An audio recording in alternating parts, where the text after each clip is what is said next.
Adoni MLA doctor Parthasarathi గారు, doctor మల్లెల Alfred Raj మరియు తెలుగుదేశం యువ నాయకుడు దయాకర్ రెడ్డి గారు ఈరోజు DEF ఆవిర్భావ దినోత్సవ కార్యక్రమంలో పాల్గొన్నారు.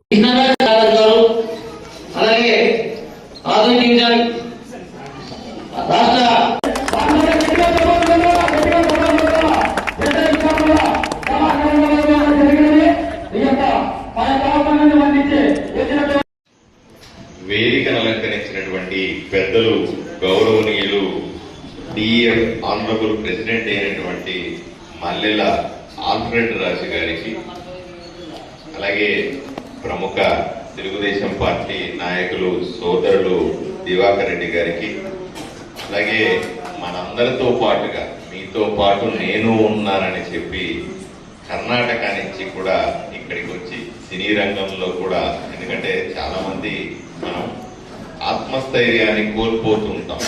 చాలా సందర్భాల్లో మనం ఈ పని చేయగలమా లేదా అనే భయంతో వెనకడుగు వేస్తాం.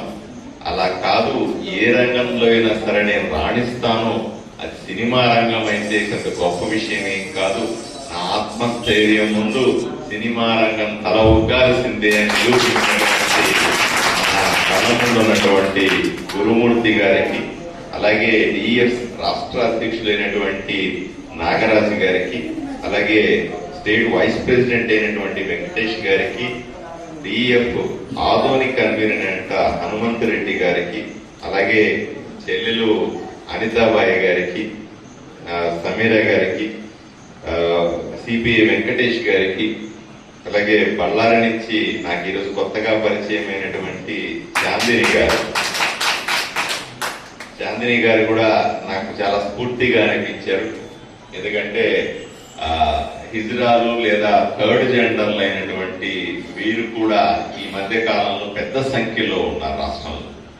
ఇంత పెద్ద సంఖ్యలో ఉండి కూడా ఇప్పటికీ చిన్న చిన్న పనులు చేసుకుంటూ లేదా యాచక వృత్తి చేస్తా ఇబ్బంది పడుతున్న సందర్భం, సమాజం వాళ్ళని ఇబ్బంది పెడుతున్న ఈ సందర్భంలో సమాజానికి ఎదురొడ్డి పోరాడి నేను కూడా ఎదుగుతానని చెప్పినటువంటి చాందిని గారు మనకు చాలా మంచి స్ఫూర్తిదాయకమైన మనిషి ఆవిడని. అలాగే ఈరోజు ఈ కార్యక్రమానికి వచ్చినటువంటి అన్నదమ్ములందరికీ, మంచి కార్యక్రమానికి ముఖ్య అతిథిగా వచ్చి మామూలు వ్యక్తిగా ప్రతి సమస్యను రాసుకుంటూ రాబోయే దినాల్లో దివ్యాంగుల విషయంలో కూడా మంచి పరిస్థితుల్లో వాళ్ళకి సహకరించే వ్యక్తిగా ఉన్నటువంటి మంచి నాయకుడు.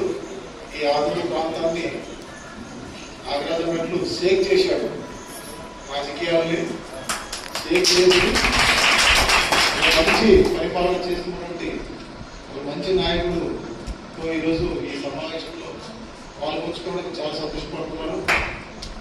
పార్థసారథి గారి గురించి చాలా సందర్భాల్లో నేను విన్నాను. ఆయన ఈరోజు ఈ కార్యక్రమంలో రావడం మూలంగా రేపు రాబోయే దినాల్లో దివ్యాంగుల సమస్యలు కూడా ఆయన పరిష్కరిస్తూ, ముఖ్యంగా రాజకీయ అవకాశాలు దివ్యాంగులకు ఇస్తూ, ఈరోజు ఇక్కడ ఉన్నటువంటి వ్యక్తులు కూడా ఆనందాన్ని పంచేలాగా వారి సమస్యలు పరిష్కరిస్తూ రాబోయే దినాల్లో రాష్ట్ర వ్యాప్తంగా ఇక్కడ ఉన్నటువంటి దివ్యాంగులకి ఎన్నో అవకాశాలు, ఎన్నో సేవలు చేశాడని ఆయనకు గొప్ప గుర్తింపు రావాలని కోరుకుంటున్నాను సార్. చెప్పండి కూడా. ఎందుకంటే దివ్యాంగులంటే కృతజ్ఞత కలిగిన వారిగా ఉండాలి. రాబోయే దినాల్లో ఎన్ని వ్యతిరేక శక్తులు మనలతో ఎన్నో ఇబ్బందికరమైన విషయాల్లో మనకు పెట్టినా ఈ NDA ప్రభుత్వానికి ఖచ్చితంగా మనకు సపోర్ట్ ఉండాలి. నేను దాని విషయంలో నిక్కచ్చిగా చెప్తున్నాను. రాబోయే దినాల్లో ఆంధ్రప్రదేశ్లో ఉన్నటువంటి ప్రతి దివ్యాంగుడు NDA కూటమికి ఖచ్చితంగా సపోర్ట్ చేయాలని కోరుకుంటున్నాను. ఎందుకంటే మిగతా రాష్ట్రాల్లో ఉన్నటువంటి దివ్యాంగుల విషయంలో చాలా సందర్భాలు నేను చర్చించడం జరిగింది, వారితో మమేకమై వాళ్ళతో పాల్గొంచుకోవడం జరిగింది. నిన్నటి కూడా బళ్ళారిలో నేను తమ్ముడు గురుమూర్తి గారిని కలిసి ఇద్దరు విషయాలు పంచుకోవడంలో ఆయన కూడా చాలా బాధపడ్డాడు. 1400 వస్తుంది సార్ మా కర్ణాటకలో దివ్యాంగులకు. మిమ్మల్ని చూస్తే మాకు చాలా ఆనందం అనిపిస్తుంది సార్. 6,000 రూపాయలు పెన్షన్ అంటే ఆ ప్రభుత్వానికి నేను చాలా కృతజ్ఞతగా ఉంటుంది సార్. అదేవిధంగా ఈరోజు దేశవ్యాప్తంగా ఎక్కడ చూసినా కానీ ఈ 6,000 పెన్షన్ ఎక్కడా లేదు. ముఖ్యంగా పడక మీద ఉన్న వ్యక్తికి 15,000 పెన్షన్ కూడా లేదు. దివ్యాంగులకు బస్సులో ఫ్రీ కూడా లేదు. ఇంత గొప్ప గొప్ప పథకాలు మన దగ్గర అందించినటువంటి చంద్రబాబు నాయుడు గారికి అయితేనేమి, పవన్ కళ్యాణ్ గారికి అయితేనేమి, ఇండియా కుటుంబంలో ఉన్నటువంటి బీజేపీ ప్రభుత్వానికి అయితేనేమి, ప్రత్యేకంగా దివ్యాంగుల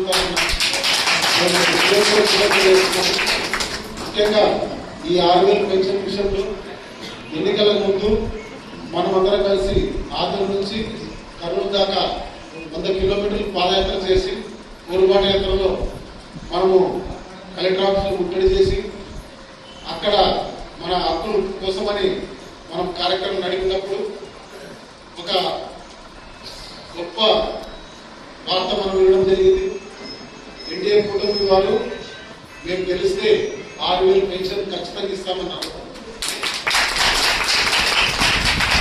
మాకైతే నమ్మకం కొద్ది ఉంటుంది.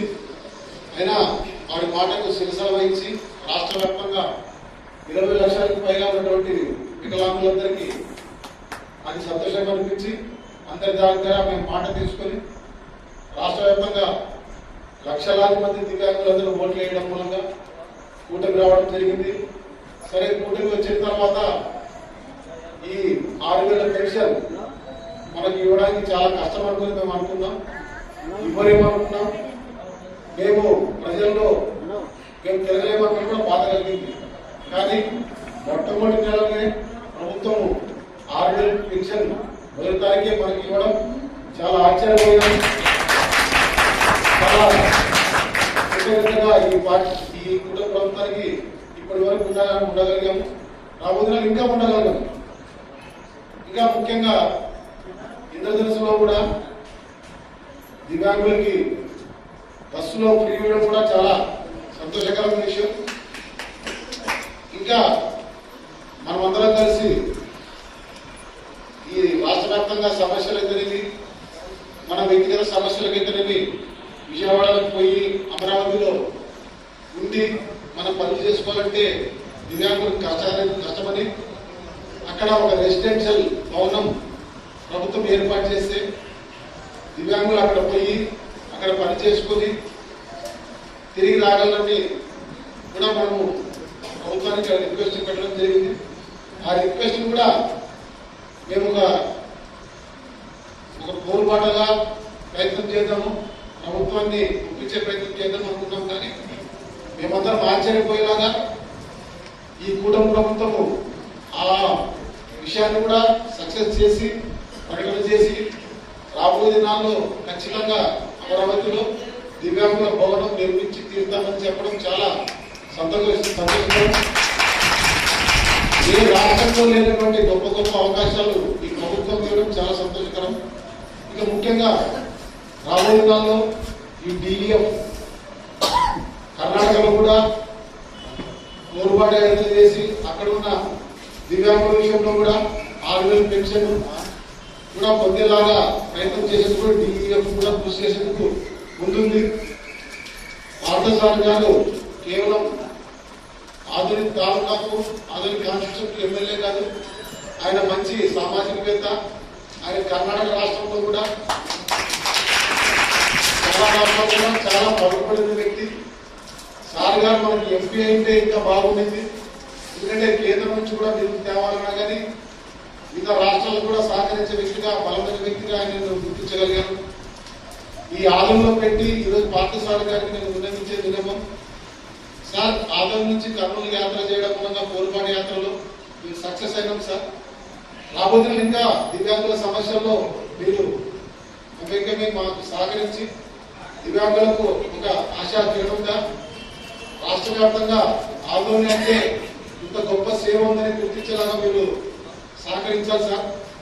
మీకు ఆ ఓపిక, ఆ పట్టుదల ఉందని నమ్ముతూ రాబోయే దినాల్లో ఈ సమస్యల పట్ల మీరు రాష్ట్ర వ్యాప్తంగా అయితేనేమి, అమరావతి వరకు కానీ అసెంబ్లీలో కూడా మీరు ఖచ్చితంగా మాట్లాడతారని నమ్మకం ఉంది సార్. రాబోయే దినంలో మా సమస్యలన్నీ మీ మీద పెట్టుకున్నాం సార్. ఈ దివ్యాంగులకు కావలసిన ప్రతి సమస్యని మీరు సహకరించేలాగా ఒక కమిటీని రాష్ట్ర వ్యాప్తంగా ఏర్పాటు చేసి ఆ కమిటీలో మీలాంటి మానవతావాదాలు ఉండి నాకు సహకరించాలని కోరుకుంటూ, ముఖ్యంగా ఇక్కడ ఉన్నటువంటి గురుమూర్తి గారిని నేను పిలవడానికి కారణం ప్రత్యేకంగా ఏమంటే ఆయన కూడా వికలాంగుడు, ఆయన భార్య కూడా 2 కాళ్ళు లేని వ్యక్తి, ఒక కూతురు, చాలా కష్టమైనటువంటి జీవన విధానం. అయినా కానీ కష్టపడి ఈరోజు కర్ణాటకలో మంచి డైరెక్టర్గా, అంటే 2 సినిమా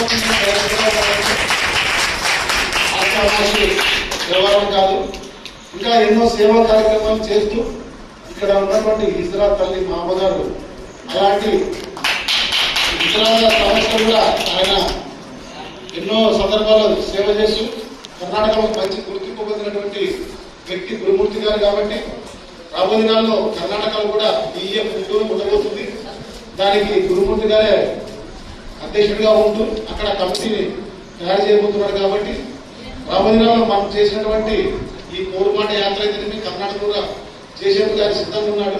మీ అందరి ఆశీర్వాదాలు, ముఖ్యంగా పాఠశాల గారి ఆశీర్వాదాలు కూడా ఉండాలని కోరుకుంటూ ఈ అవకాశం